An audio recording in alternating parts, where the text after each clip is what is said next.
Shalom semuanya. Di dalam Alkitab, Tuhan Yesus telah membocorkan 3 strategi tersembunyi yang sering digunakan setan demi untuk menghambat hidup kita dalam meraih berkat maupun kebahagiaan sejati.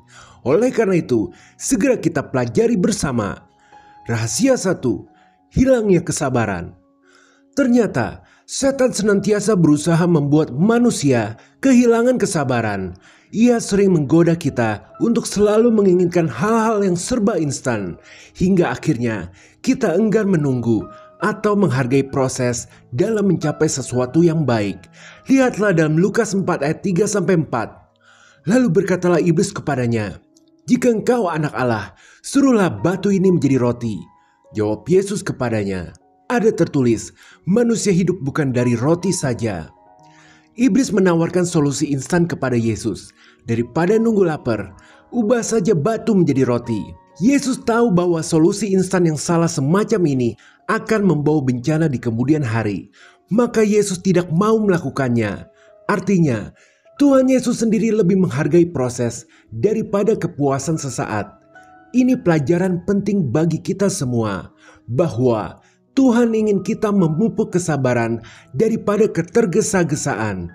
Bayangkan orang yang karena tidak tahan proses memutuskan untuk mengambil berbagai jalan pintas. Layaknya mengubah batu menjadi roti, iblis ingin manusia segera mengejar kepuasan instan. Misalnya, berhutang dengan bunga tinggi saat kesulitan uang, pergi ke tempat yang salah ketika bosan, atau meluapkan amarah dengan kekerasan.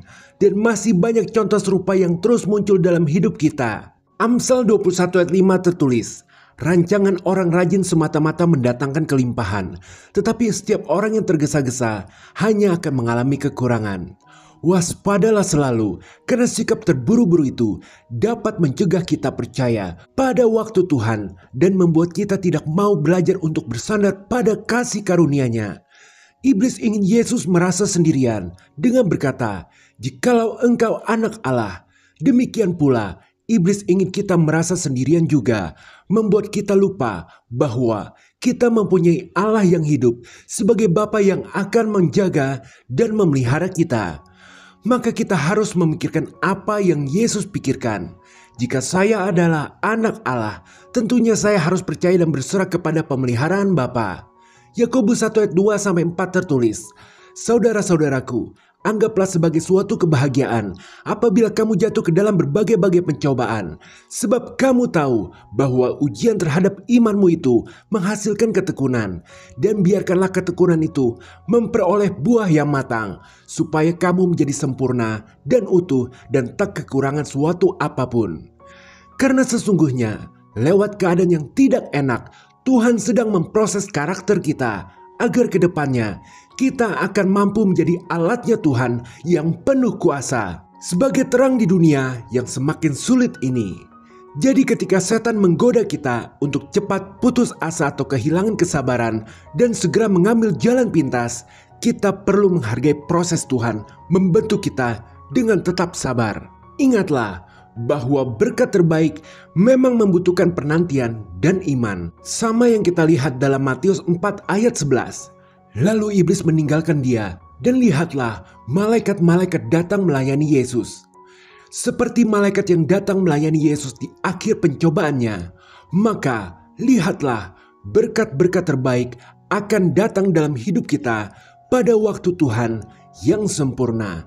Haleluya, amin. Rahasia 2, terbelenggu oleh dosa. Ternyata setan senantiasa berusaha membuat manusia untuk dapat terikat oleh suatu dosa. Ia sering menjebak kita agar mau melakukan perbuatan dosa yang berulang, menciptakan rantai yang sulit diputus, hingga akhirnya kita merasa tak berdaya dan terjebak dalam lingkaran setan. Yohanes 8 ayat 34 tertulis, kata Yesus kepada mereka, "Aku berkata kepadamu, sesungguhnya setiap orang yang berbuat dosa adalah hamba dosa." Seperti di Taman Eden, iblis membuat semua dosa terlihat baik atau aman di awal. Atau juga ketika iblis berkata di Matius 4 ayat 6, lalu berkata kepadanya, Jika engkau anak Allah, jatuhkanlah dirimu ke bawah. Sebab ada tertulis, mengenai engkau, ia akan memerintahkan malaikat-malaikatnya, dan mereka akan menatang engkau di atas tangannya, supaya kakimu jangan terantuk kepada batu. Lihatlah, bukankah terlihat baik, agar kaki Yesus jangan terantuk batu. Akan tetapi, sejarah membuktikan bahwa perbuatan dosa merupakan alat penarik manusia ke dalam perbudakan dan kehancuran. Dosa akan menjadi tuan yang kejam bagi manusia yang telah menjadi hambanya.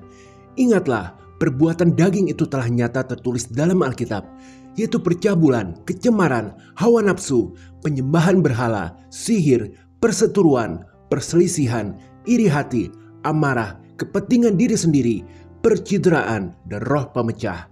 Dengan kata lain, dosa-dosa seperti perselingkuhan, kecanduan zat adiktif, atau bahkan kebiasaan yang tampak kecil seperti mengucapkan kata sia-sia merupakan bentuk-bentuk perbuatan daging yang dapat mengakar dalam diri manusia.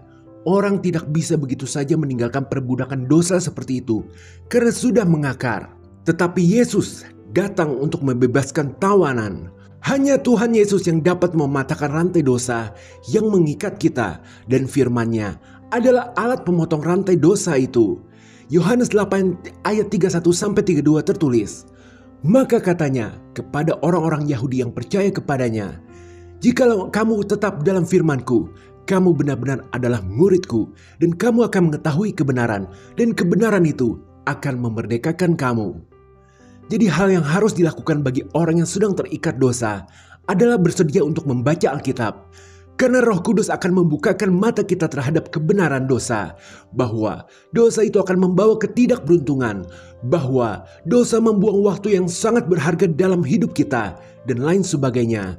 Roh Kudus akan menggunakan ayat-ayat di Alkitab untuk membebaskan orang yang sedang terikat dosa. Kita di awal mungkin belum merasakan perubahan, tetapi ketahuilah, roh kita yang pertama-tama sedang ditarik kembali ke jalan yang benar olehnya.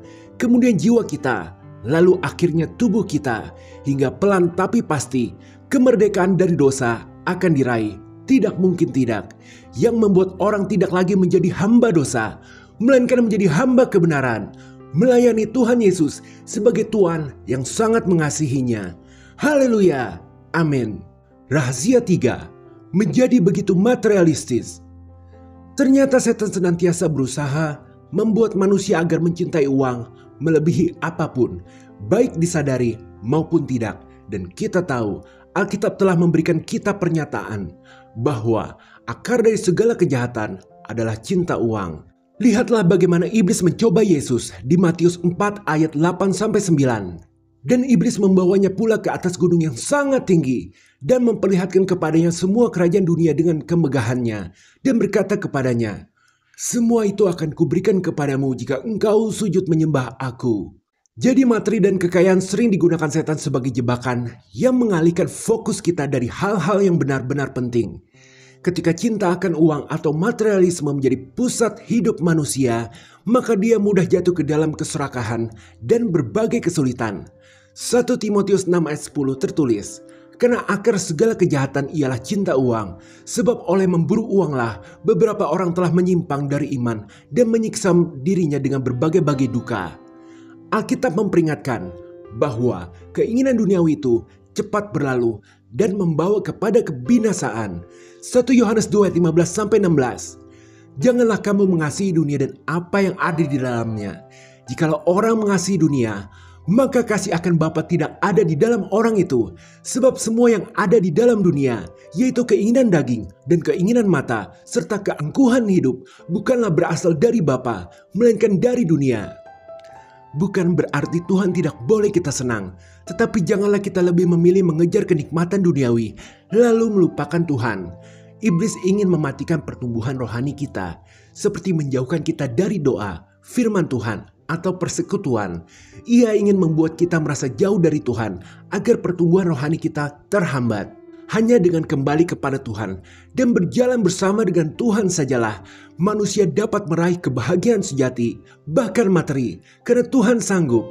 Waspada akan rasa takut dan iri hati. Dua hal ini adalah senjata utama iblis untuk menghambat kita mencari Tuhan. Rasa takut akan kegagalan atau miskin dapat membuat kita enggan melangkah dalam panggilan Tuhan. Rasa iri hati menghancurkan sukacita dan membuat manusia selalu merasa tidak cukup. Cara setan memunculkan iri hati adalah dengan membuat orang itu terus membandingkan diri dengan orang lain. Padahal mereka jarang berdoa, malah sering berbuat dosa, tetapi kok diberkati. Sehingga lama-kelamaan orang itu akan memutuskan untuk menjauhkan diri dari Tuhan. Alkitab mengingatkan kita untuk bersyukur atas berkat yang kita terima dan tidak membandingkan diri kita dengan orang lain. Kenyataannya, Tuhan tahu kita memerlukan semuanya itu. Jika Tuhan berkenan memberikan kekayaan kepada Anda, maka Anda pasti akan kaya sambil tetap mendapat hidup. Karena buat apa, kata Yesus, orang mendapatkan dunia tetapi kehilangan seluruh tubuh. Ingatlah sampai kapanpun bahwa hanya Tuhan yang dapat memelihara tubuh, jiwa, maupun roh kita di sepanjang waktu. Bahkan maut pun sudah dikalahkan oleh Tuhan Yesus. Haleluya, amin. Sebagai penutup, iblis telah ditutup pintunya untuk bisa kembali kepada Tuhan. Sedangkan kita, oleh karena Yesus, masih diberi kesempatan untuk bisa selamat. Maka iblis sangat benci dengan kita. Dia ingin menarik banyak orang agar tidak dapat selamat. Jadi waspadalah selalu akan 3 serangan iblis ini yang telah Yesus beritahu kepada kita, yakni hilangnya kesabaran, terbelenggu oleh dosa, dan menjadi begitu materialistis. Sebaliknya, isilah selalu pikiran kita dengan kebenaran firman Tuhan. Apapun yang terjadi, jangan beri kesempatan kepada iblis. Sebab Tuhan pasti menolong anak-anaknya yang sedang kesulitan tepat pada waktunya yang terbaik. Haleluya, amin. Tuhan Yesus memberkati.